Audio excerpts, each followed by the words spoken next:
Le système reproducteur de la femme est composé de 2 ovaires, lesquels sont essentiels dans le rôle de la reproduction. Les ovaires sont reliés aux 2 extrémités de l'utérus et sont responsables de la production d'hormones sexuelles comme les œstrogènes et la progestérone et de la production des ovules.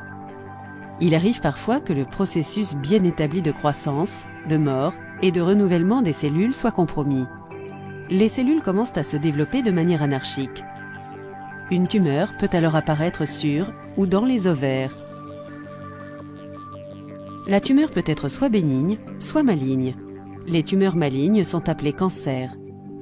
Les 2 types les plus courants de cancer de l'ovaire sont la tumeur germinale et le carcinome épithélial. La tumeur germinale prend naissance dans les cellules des ovules situées dans l'enceinte même des ovaires. Le cancer de l'ovaire épithélial se forme à partir des cellules qui tapissent la surface de l'ovaire.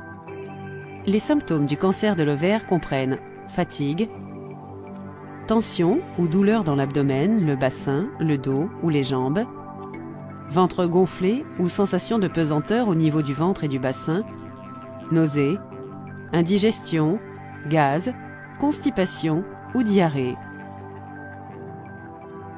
Les tumeurs ovariennes peuvent se propager à d'autres organes au cours d'un processus appelé métastase. Le cancer de l'ovaire peut métastaser de 3 manières. L'invasion. La tumeur se développe suffisamment en taille pour pouvoir envahir les organes avoisinants. La desquamation. Les cellules cancéreuses se détachent de leur matrice centrale et vont assiéger les organes adjacents.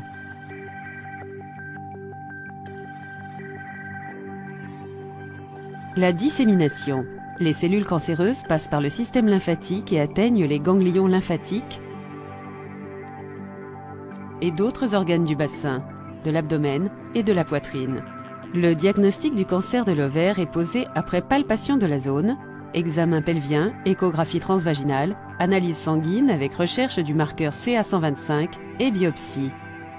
Le cancer de l'ovaire est l'une des causes majeures de décès par cancer des organes reproducteurs chez la femme, car il est souvent diagnostiqué tardivement. Le traitement de ce type de cancer comprend généralement une intervention chirurgicale pour une ablation des ovaires et de tout autre organe potentiellement touché. La chimiothérapie et la radiothérapie peuvent également être utilisées pour traiter d'autres symptômes ou complications de la maladie. Le traitement et le pronostic de ce cancer dépendent du stade auquel il est diagnostiqué.